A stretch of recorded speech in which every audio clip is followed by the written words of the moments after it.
Social మీడియాలో viral అయిన కథనాలు మరియు 8వ వార్డులోని జనం చెప్తున్న దాన్ని బట్టి ఈ కంటెంట్ ను రూపొందించబడింది. నిజానిజాలు వీక్షకుల విజ్ఞతకి వదిలివేస్తున్నాం. మరి ఆ కౌన్సిలర్ కు అధికార పార్టీ వాళ్ళు భయపడ్డారా? తాండూరులోని అత్యంత స్లమ్ ఏరియా అయిన 8వ వార్డ్ ఇందిరమ్మ మరి రాజీవ్ కాలనీలపై అధికార పార్టీకి అంత ఇంట్రెస్ట్ ఎందుకు?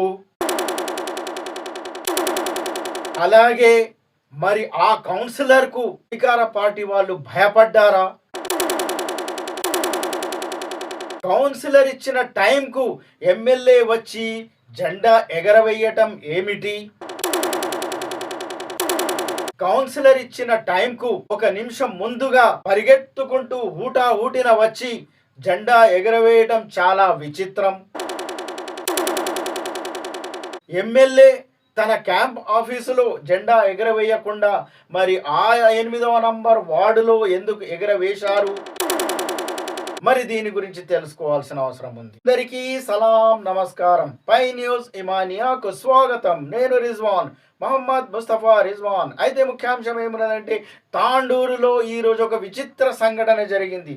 గత 2 రోజులుగా 8వ నంబర్ వార్డులో, తాండూరులోని అత్యంత స్లమ్ ఏరియా అయిన 8వ నంబర్ వార్డులోని ఇందిరమ్మ మరి రాజీవ్ కాలనీలలో ఒక హాట్ టాపిక్గా ఎంతో ఉద్రిక్తతతో అక్కడ నడుస్తూ ఉంది.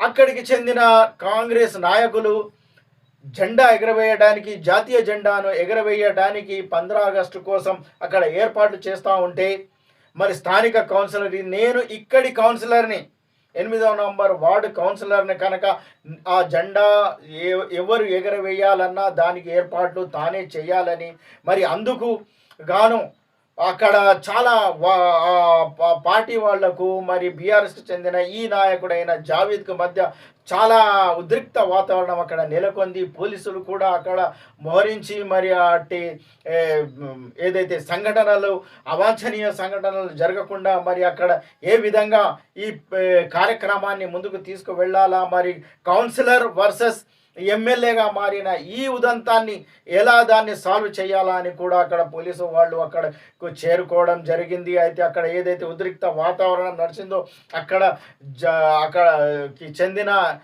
కౌన్సిలర్ జావేద్ మరి పోలీసులతో విజ్ఞప్తి చేయడం జరిగింది. నేను కౌన్సిలర్ని, నేను ఏవైనా కానీ నేను ఏర్పాట్లు చేస్తానని చెప్పడంతో మరి పోలీసులు కూడా సరే మీరు చేయండి, అదేవిధంగా ఎమ్మెల్యే గారు వచ్చి ఎగరవేస్తామంటే నాకు కూడా అభ్యంతరము లేదు అని జావేద్ చెప్పడం జరిగింది. దాంతో పోలీసులు కూడా అక్కడ సంయమనం పాటించి మరి అక్కడ ఏర్పాట్లను చేసుకోవడానికి ఇచ్చారు. మరి అక్కడ జావేద్ మరి తాను కేవలం ఉదయం 7:40 ఒకవేళ ఎమ్మెల్యే రాకపోతే ఆ 40 నిమిషాల తర్వాత తానే జెండా ఎగరవేస్తానని ఖరాఖండిగా ఖచ్చితంగా చెప్పడం జరిగింది అన్నట్లు మనకు తెలుస్తుంది. దీంతో ఉదయం క్యాంప్ ఆఫీసులో ఎగరవేయాల్సిన జెండాను రాజీవ్ ఇందిరమ్మ కాలనీలో ఒక వార్డులో ఎగరవేసిన విచిత్ర సంఘటన మన తాండూరులో జరిగింది.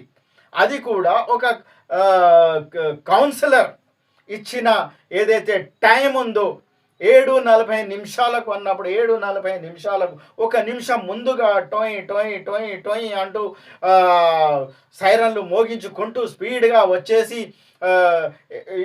ఇక జావేద్ కొంచెంలో జెండా ఎగరవేసే క్షణంలో తాను కూడా వచ్చి ఆ తాడును పట్టుకున్నట్లు మనకు ఆ విజువల్స్ ద్వారా తెలుస్తుంది. దీంతో ఇది ఒక కౌన్సిలర్, ఒక గల్లీ కౌన్సిలర్కు మరి ఎమ్మెల్యేకు మధ్య వార్ అన్నట్లు తెలుస్తుంది.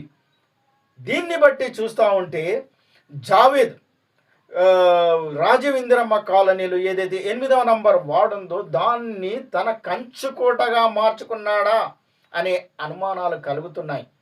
ఇంతగా మరి అధికార పార్టీ వాళ్ళు అక్కడ ఇంట్రెస్ట్ చూపిస్తూ ఉంటే, ఎమ్మెల్యే ఒక కౌన్సిలర్ ఇచ్చిన టైంకు పరిగెత్తుకుంటూ ఊటిన టింగ్ టింగ్ టింగ్ వచ్చేసి మరి ఆ తాడు పట్టుకొని జెండా ఎగరవేస్తే మరి మనం ఏమనుకోవాలి? ఎటువంటి మెసేజ్ మనము తాండూరు జనానికి ఇచ్చామన్నది ఇక్కడ ముఖ్యమైన విషయం. ఇక చెప్పుకోవాలంటే ఈ జావేద్ మరి నిజానికి అక్కడ కంచుకోటగా మార్చుకుంటున్నాడా? తన కంచుకోటగా ముందు ముందు మరి ఏ విధమైన కార్యక్రమాలు చేయబోతున్నాడో అది ఇక మనం ముందు ముందు చూస్తాం. కానీ ఈరోజు మాత్రం ఈ 15 ఆగస్టు నాడు మాత్రం ఒక ప్రత్యేకతను చాటుకున్నట్లు మనకు తెలుస్తుంది.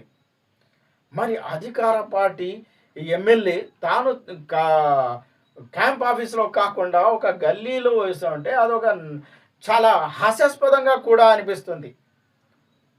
మరి నిజానికి మరి జావీద్ ముందు ముందు ఏం చేయబోతున్నాడు?